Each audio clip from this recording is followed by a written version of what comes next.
पति पत्नी का रिश्ता सवालों से नहीं, विश्वास से चलता है। जहां प्यार होता है वहां भरोसा होना चाहिए, लेकिन जब भरोसे की जगह शक ले लेता है तो रिश्ता धीरे धीरे जहर बन जाता है। आज की कहानी उसी रिश्ते की है जहां शक ने प्यार को कटघरे में खड़ा कर दिया। कहानी का शीर्षक है पीछे छूटी वो, जिसे लिखा है हिंदी साहित्य जगत के सुप्रसिद्ध वरिष्ठ कथाकार नीलम कुलश्रेष्ठ जी ने। तुषार ने फाइल से नजर ऊपर उठाकर देखा तो चौंक गया। तुम? हाँ, कीर्ति ने उसके केबिन के दरवाजे पर खड़े हुए कहा। उसका स्वर बेहद ठंडा व चेहरा भाव शून्य हो रहा था। बैठो। वो रुमाल से अपने चेहरे का पसीना पोंछती उसकी मेज के सामने की कुर्सी खिसकाकर बैठ गई। ऐसा लग रहा था जैसे बदहवास सी वो दूर से भागती चली आ रही है। अचानक कैसे आना हुआ? तुषार के स्वर में तनिक गुस्से की झलक थी। कीर्ति अच्छी तरह जानती थी कि उसे उसका या बच्चों का ऑफिस में आना बिल्कुल नापसंद है। वो घरेलू व ऑफिस की जिंदगी को अलग अलग हिस्सों में बांटकर जीता है। कीर्ति घर से फालतू फोन करती रहे, वह बात भी उसे पसंद नहीं। आज बाजार आई थी, सोचा तुमसे मिलती चलूं। ओह, सच बताओ, कोई खास बात तो नहीं है? नहीं, बड़ी मुश्किल से उसने अपनी रुलाई रोककर कहा। तुषार वैसे ही सपाट भावना शून्य व्यक्ति था। उसकी नजर इतनी तेज नहीं थी कि कीर्ति के चेहरे पर छिपी बदहवासी को पढ़ सके। उसने सपाट स्वर में पूछा, क्या पियोगी? कुछ ठंडा। जैसे अनचाहे अतिथि की बेमन से आवभगत करनी पड़ती हो, कुछ इसी तरह उसने चपरासी को कोल्ड ड्रिंक लाने का आदेश दिया। कीर्ति ने जल्दी जल्दी कोल्ड ड्रिंक गले से उतारा और वहां से चल दी। केबिन से निकलकर वो पति की व्यक्तिगत सचिव के पास रुककर इधर उधर की बातें करने लगी। उसकी सीट से सारे ऑफिस का दृश्य दिखता था। बातें तो वो सचिव से कर रही थी, किंतु दृष्टि पूरे ऑफिस की एक एक कुर्सी पर फिसल रही थी। नहीं, कहीं भी नहीं थी। वो सूरत ऑफिस में कहीं नहीं दिखाई दे रही थी। क्या पता उसकी नई नियुक्ति हो और वो आज छुट्टी पर हो। उसने सचिव से पूछा, रीता, मैंने सुना है कुछ दिन पहले ऑफिस में किसी नई लड़की की नियुक्ति हुई है। रीता हैरान हो उठी। नहीं मैडम, पिछले 2 वर्षों से किसी भी नए व्यक्ति को ऑफिस में नहीं लिया गया। अच्छा? कीर्ति आश्चर्यचकित होकर वहां से चल दी और सोचने लगी कि अगर वो तुषार के ऑफिस में काम नहीं करती तो फिर कौन हो सकती है। उसकी आंखों में उसकी कत्थई आंखें, बॉयकट बाल, कानों में बड़े बड़े बाले, लो कट ब्लाउज, गहरे हरे रंग की स्कर्ट झूल रही। बेमन से टैक्सी पकड़कर घर आ गई। घर पहुंचकर कीर्ति ने अभी कपड़े बदले ही थे कि फोन की घंटी बज उठी। उसका दिल जोर से धड़क उठा।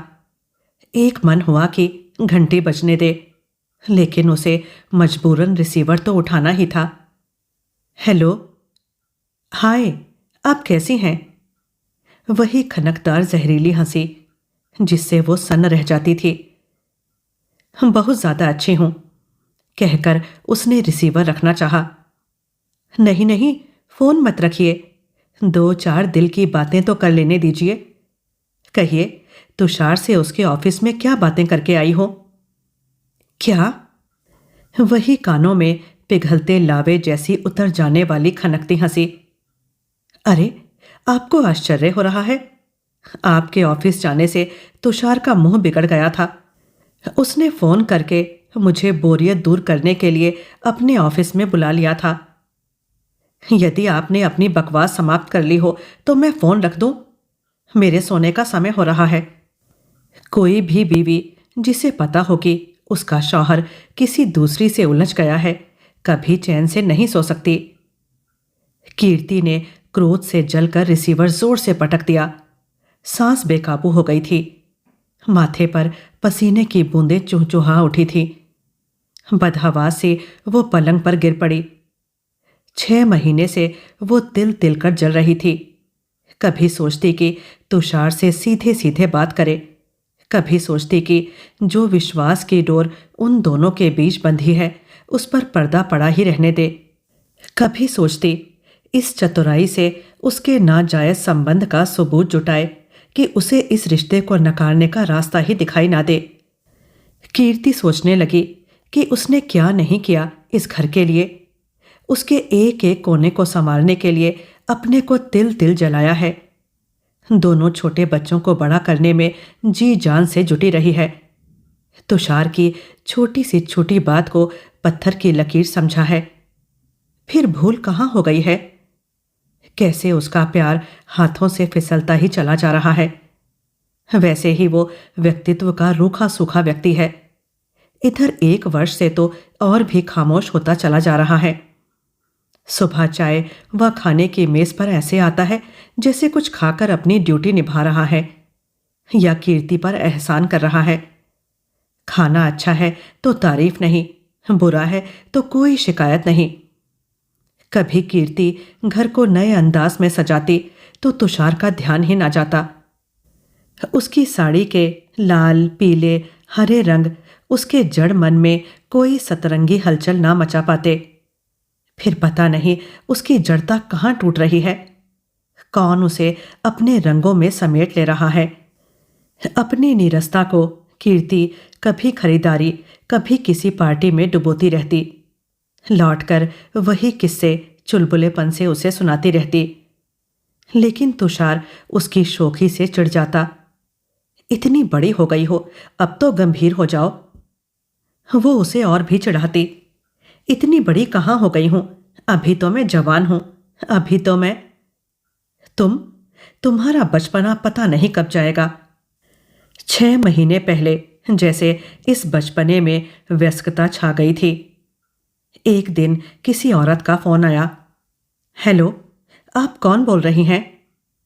कीर्ति। कीर्ति? तुषार की पत्नी? माफ कीजिए, गलत नंबर लगाया। वो आश्चर्य से रिसीवर पकड़े खड़ी रह गई थी कि इतनी बेतकल्लुफी से तुषार का नाम लेने वाली कौन हो सकती है। उसके ऑफिस की महिलाओं के फोन भी आते थे, लेकिन वे बिना सर कहे बात नहीं करती थीं। उसने तुषार से पूछा भी था कि कौन लड़की उसे नाम लेकर पुकारती है। तब वो भी हैरान रह गया था। मेरा नाम तो बस तुम लेती हो, मुझे मेरे नाम से कोई नहीं बुलाता। तब वो कितना अच्छा अभिनय कर गया था। ऐसा लगा ही नहीं था कि कोई दूसरी लड़की उसके जीवन में आ गई है। बस उसी दिन से कीर्ति का चैन जाने कहाँ चला गया। उसके बाद हर चौथे पांचवें दिन कभी भी फोन आ जाता। हर बार उसकी आवाज सुनकर माफ करना, गलत नंबर है कहकर वो फोन काट देती। अक्सर कीर्ति तुषार की डाक को खोलती नहीं थी, लेकिन एक दिन उसके 3-4 पत्रों में एक बादामी रंग का लिफाफा दिखाई दिया, जिसमें से सेंट की भीनी भीनी खुशबू आ रही थी। उस पर लिखे पते की लिखावट बहुत सुंदर थी। उसे बहुत आश्चर्य हुआ, क्योंकि आजकल कोई पत्र लिखता नहीं है। सिर्फ इंश्योरेंस कंपनी, बैंक या बिजली के बिल ही डाक से आते हैं। कीर्ति अपनी उत्सुकता दबा ना पाई। वो लिफाफा खोलकर पढ़ने बैठ गई। बहुत ही सुंदर अक्षरों में संबोधन किया गया था। मेरे जानू तुषार।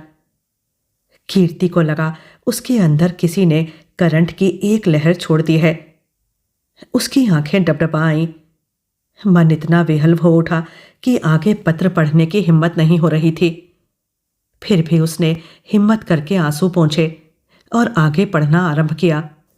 हालांकि तुमने मुझे सख्ती से मना किया था कि तुम्हारे घर के पते पर पत्र ना लिखूं, लेकिन मैं अपने दिल से मजबूर होकर पत्र लिख रही हूं। तुमसे मिले 1 सप्ताह से ऊपर हो गया है। तुम्हारे ऑफिस फोन करती हूं तो पता चलता है कि तुम किसी मीटिंग में गए हो। घर फोन करती हूँ तो कीर्ति ही फोन उठाती है। बोलो, मैं क्या करूं? तुमसे मिलने को तड़प रही हूं। जल्दी ही फोन पर सूचित करो कि कब मिल रहे हो। तुम्हारी अपनी। पत्र पढ़कर कीर्ति कुछ देर जैसे काट हो गई। मन हुआ अभी तुषार को ऑफिस से बुलाकर उस पत्र के बारे में पूछे। इस पत्र से वो खुद को बुरी तरह अपमानित महसूस कर रही थी। मुझ में क्या कमी है जो तुषार इधर उधर भटक रहा है? मैंने उसे व उसके घर को भरसक अपने में समेट लिया है, बल्कि अपने व्यक्तित्व की पूरी आहुति दे दी है। पता नहीं फिर क्यों वो मुझसे छिटककर दूर चला गया है।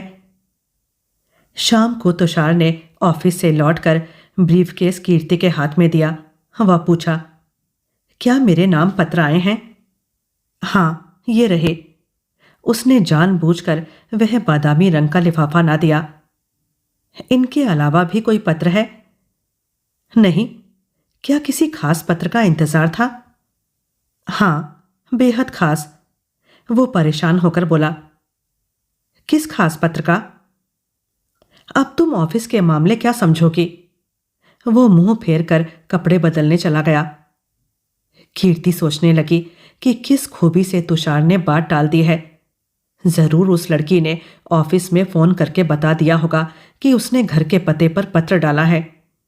तभी तो उसने सबसे पहले उस पत्र के लिए पूछा।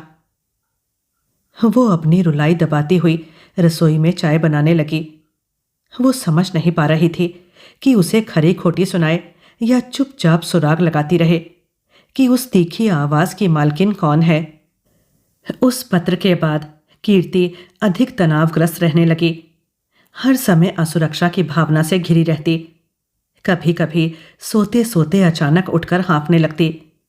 पूरा बदन पसीने से भीग जाता। लेकिन पलंग पर सारे दिन का थका तुषार गहरी नींद में सोया होता। वो चाहती उसे झंझोड़ कर उठा दे और पूछे, मुझ में आखिर कमी क्या है? लेकिन डर जाती कि उसके विद्रोह से कहीं वो लड़की की तरफ और ही ना झुकता चला जाए। कभी सोचती लीना या कृतिका की राय ले, लेकिन फिर उसने यह इरादा त्याग दिया। कुछ महीनों बाद आधी रात में भी अचानक फोन आने लगे थे। घोड़े बेचकर सोने वाला तुषार फोन की घंटी सुनते ही उछलकर बैठ जाता। कीर्ति उठने की कोशिश करती तो उसे अपनी बाह से दबा देता। यार, मैं उठ रहा हूं, मेरे ऑफिस का फोन होगा, तुम अपनी नींद क्यों खराब करती हो? तुषार दूसरे कमरे में रखे हुए फोन पर बात करने चला जाता। कीर्ति दरवाजे के पीछे खड़े होकर बात सुनने की कोशिश भी करती, लेकिन वो इतने धीमे धीमे बात करता कि उसे कुछ भी नहीं सुनाई देता था। उस रात वो सो तो क्या पाती, अलबत्ता तुषार फिर निश्चिंत होकर सो जाता। वो बड़ी सोचती रहती कि अब तो दोनों की इतनी हिम्मत बढ़ गई है कि घर पर भी फोन आने लगे हैं।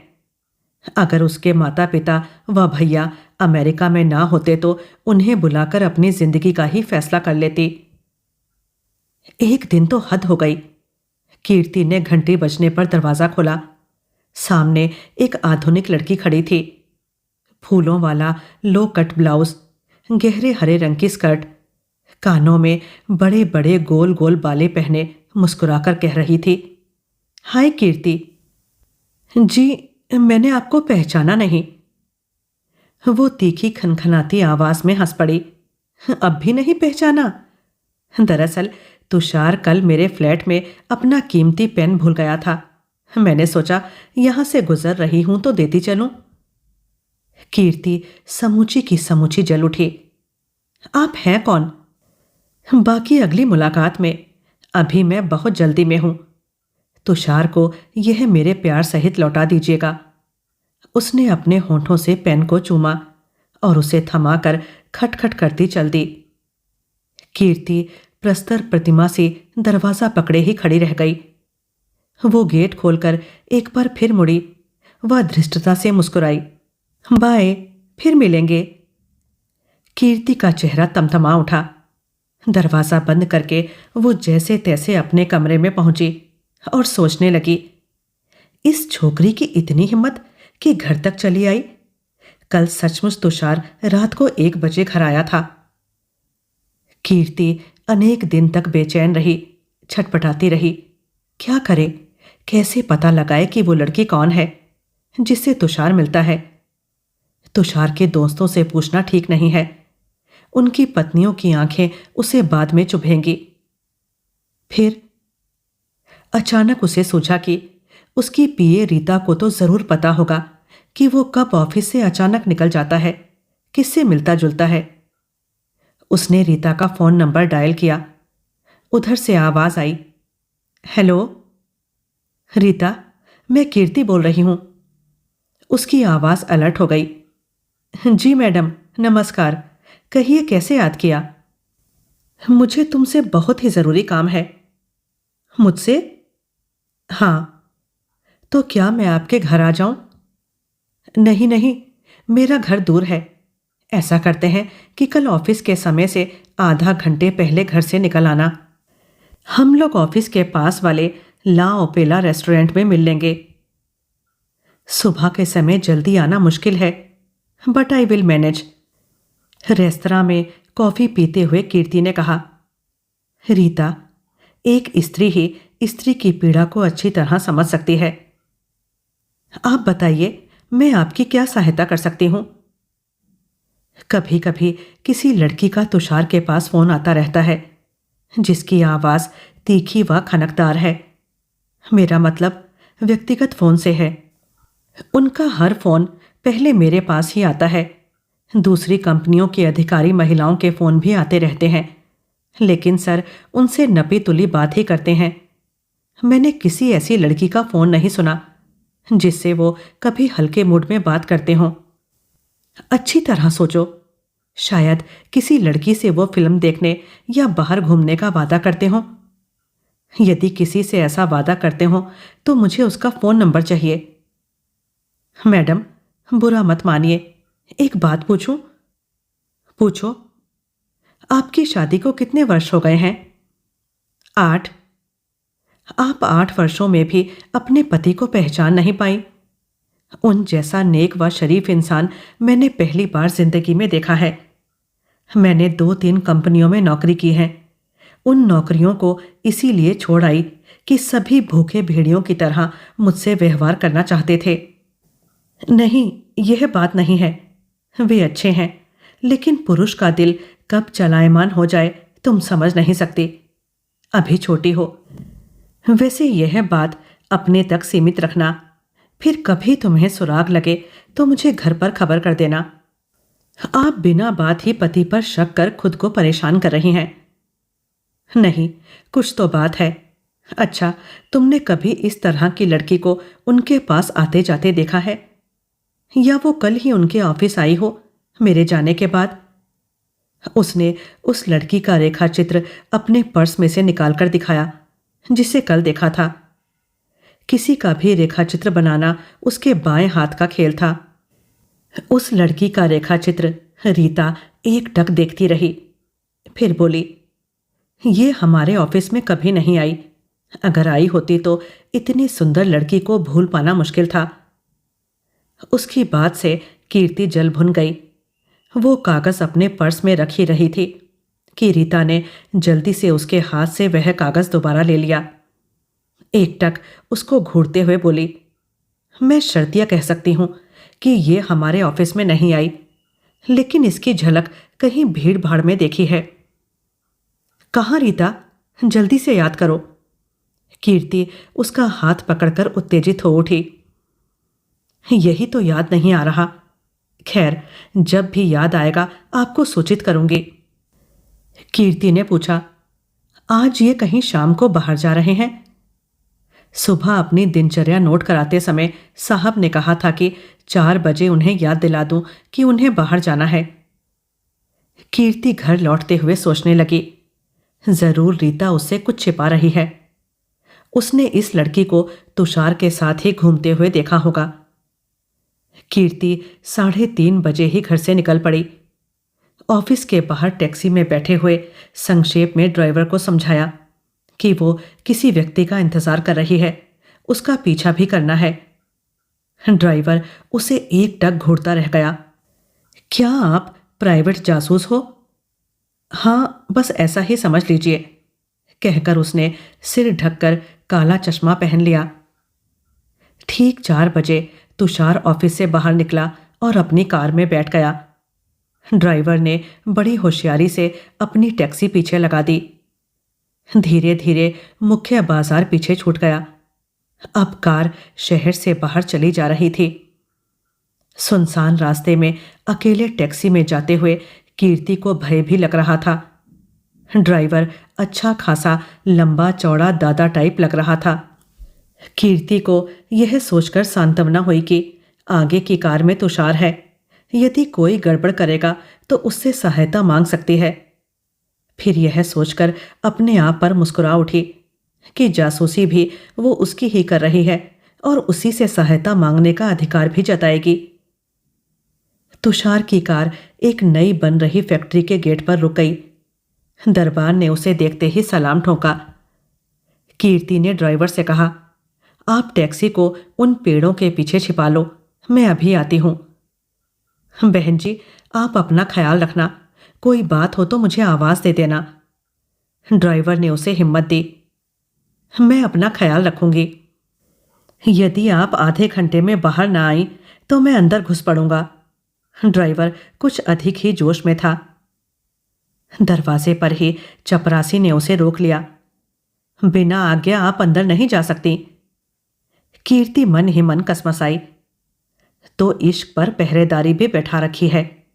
फिर बोली, अभी तो यहां से तुषार जी निकले हैं, मैं उनकी पत्नी हूं, मुझे उनसे कुछ जरूरी काम है। ओह, सलाम मेम साहब, आपको पहचाना नहीं। साहब कहाँ बैठे होंगे? दाहिनी तरफ मुड़कर आप सीधी चली जाइए, वहीं सामने ही ऑफिस है, उसी में बैठे होंगे। ऑफिस के दरवाजे पर पड़े मोटे पर्दे के पीछे खड़े होकर उसने टोह ली। वो ठीक से सुन पा रही थी। अंदर से एक स्त्री की अंग्रेजी में बोलने की आवाज आ रही थी।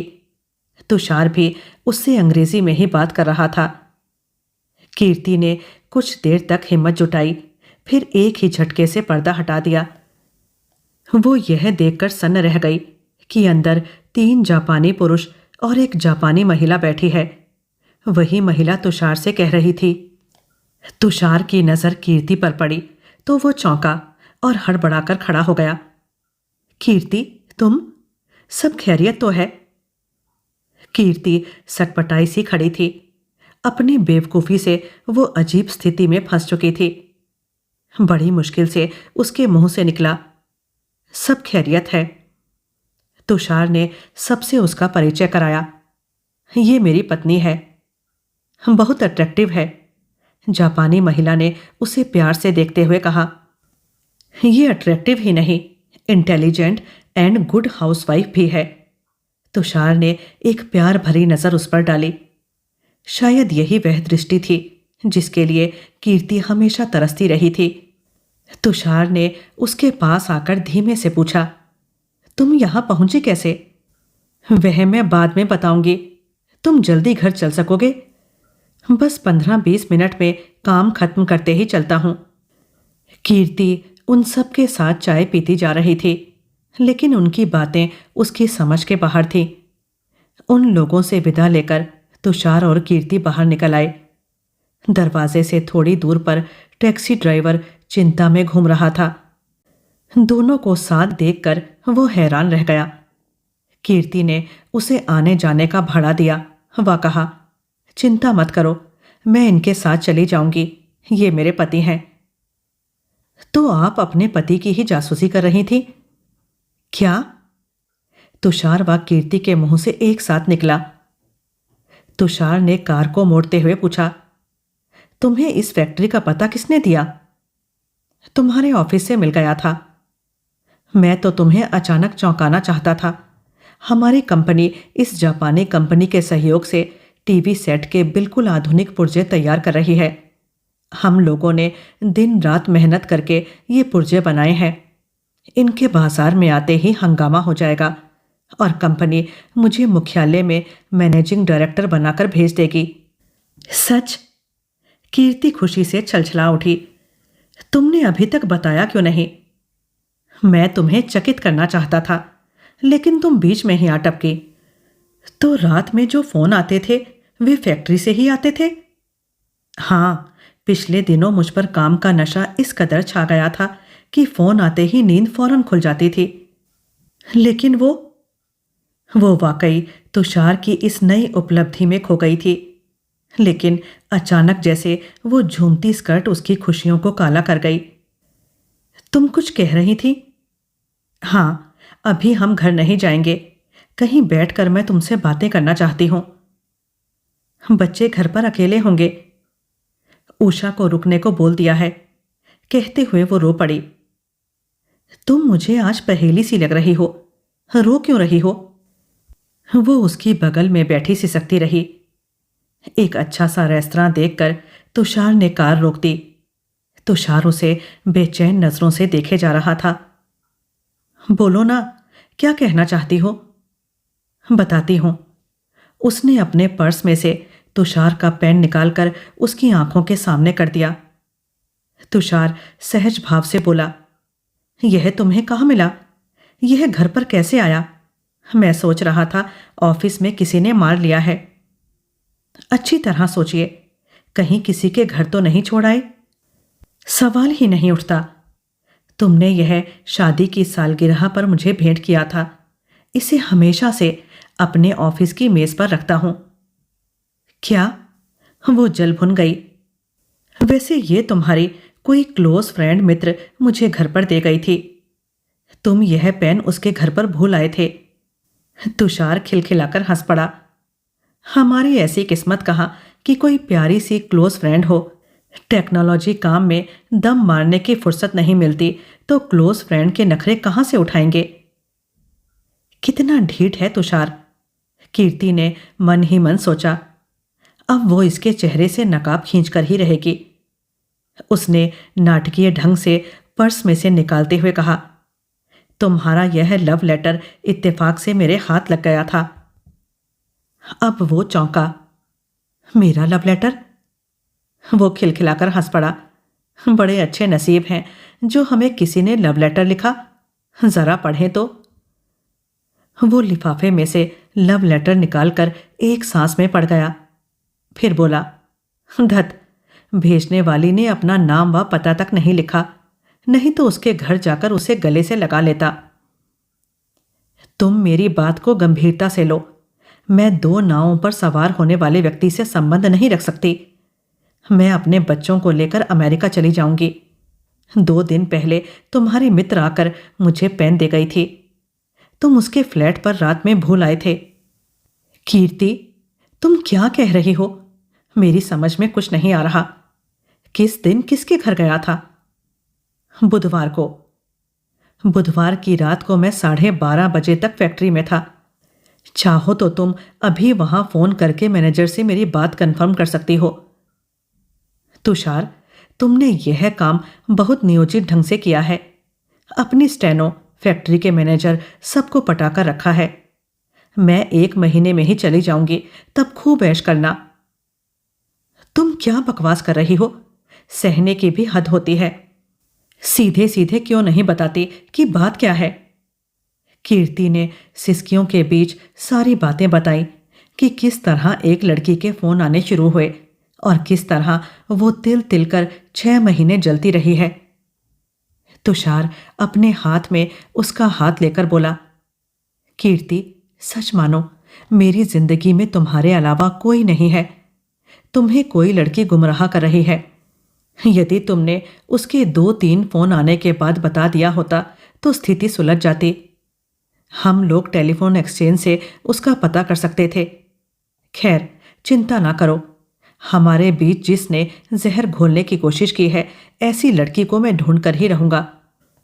तुषार ने दूसरे दिन ही टेलीफोन एक्सचेंज में काम करने वाले अपने मित्र को फोन कर दिया कि घर पर आने वाले हर फोन पर नजर रखे। उस लड़की के फोन आने बंद नहीं हुए थे।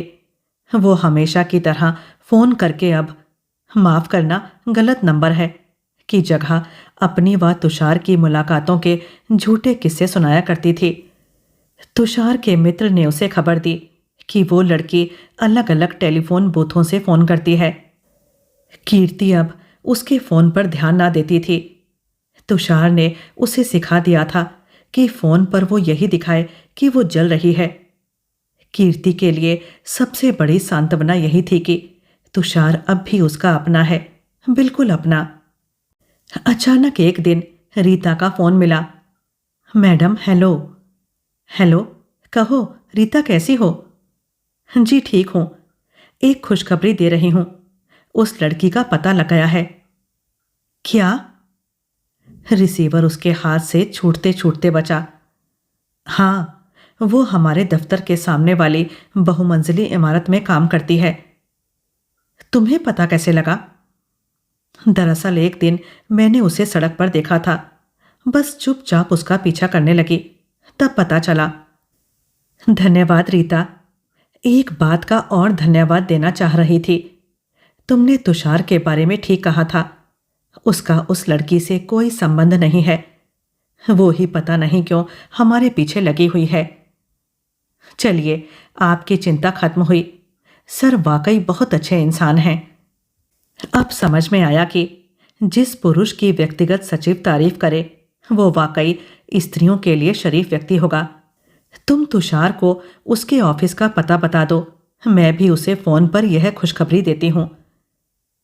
कुछ ही क्षणों में तुषार का ही फोन आ गया।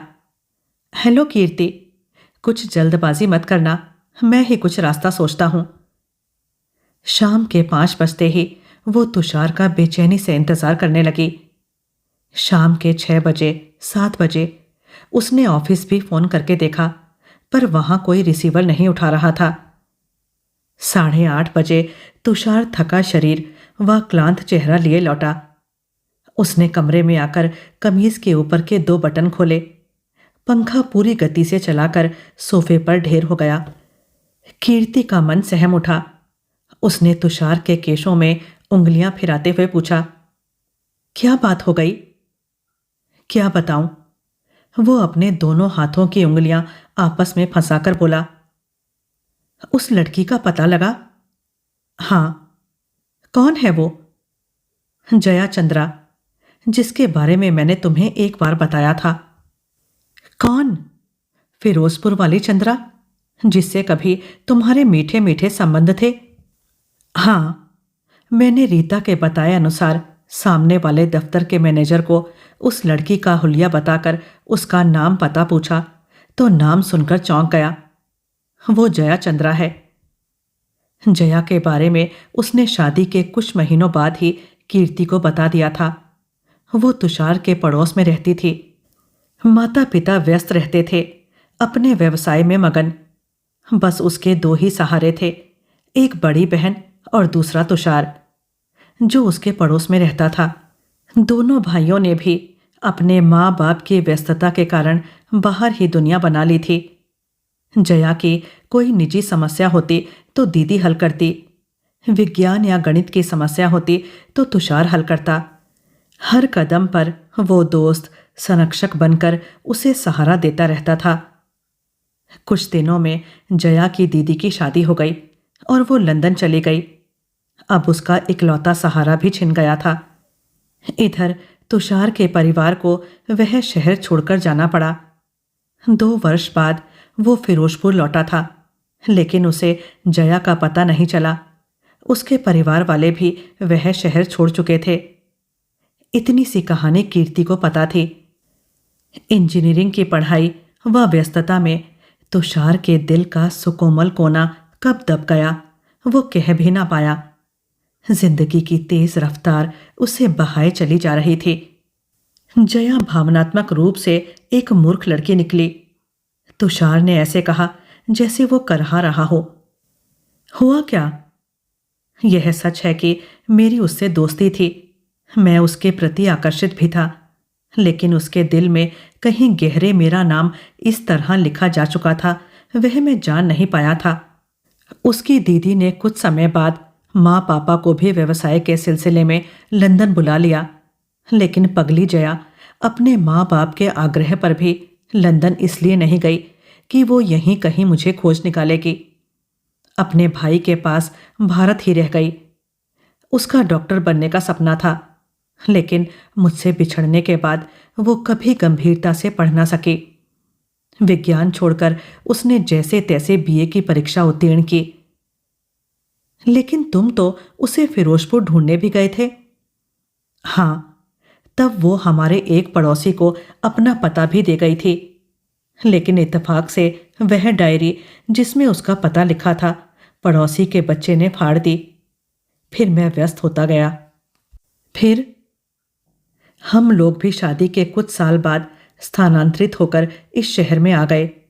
इत्तेफाक से मेरा ऑफिस भी उसके ऑफिस के सामने ही है।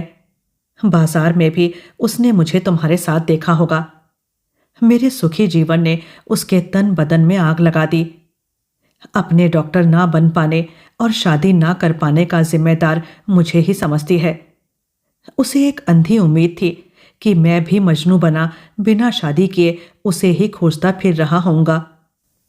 ओह, बस उसने इसी जलन में हमारे दाम्पत्य सुख में आग लगानी शुरू कर दी। उसे लग रहा था वो मुझसे शादी का सुख नहीं पा सकी तो मेरा घर भी बर्बाद हो जाए। कीर्ति के आगे उस आधुनिक तेज तर्रार कुटिलता से मुस्कुराती लड़की की तस्वीर घूम गई। और वह तुम्हारा पेन? वह तो हमारे ऑफिस के चपरासी ने कुछ रुपयों के लालच में उसे दे दिया था। मेरे ऑफिस से वो पता लगा लेती थी कि मैं शाम को फैक्ट्री जा रहा हूं। बस तुम्हें यही जताती थी कि गई रात तक मैं उसके साथ था। बेचारी जया। कीर्ति का दिल भी भर आया। ये दिल के किस्से ऐसे ही होते हैं। एक के लिए जीवन का एक खूबसूरत पृष्ठ जिसे पलटकर नया पृष्ठ सामने आसानी से लाया जा सकता है। दूसरे के लिए जीवन भर की मर्मांतक तकलीफ, ऐसी तकलीफ जो हर सांस के साथ कराहती है। कहानी हमें बहुत सुंदर संदेश देकर जाती है कि विश्वास को रोज साबित नहीं किया जाता, उसे रोज जिया जाता है। कहानी के विषय में अपने कमेंट्स जरूर लिखिएगा और कथा साहित्य से जुड़े रहिएगा। धन्यवाद।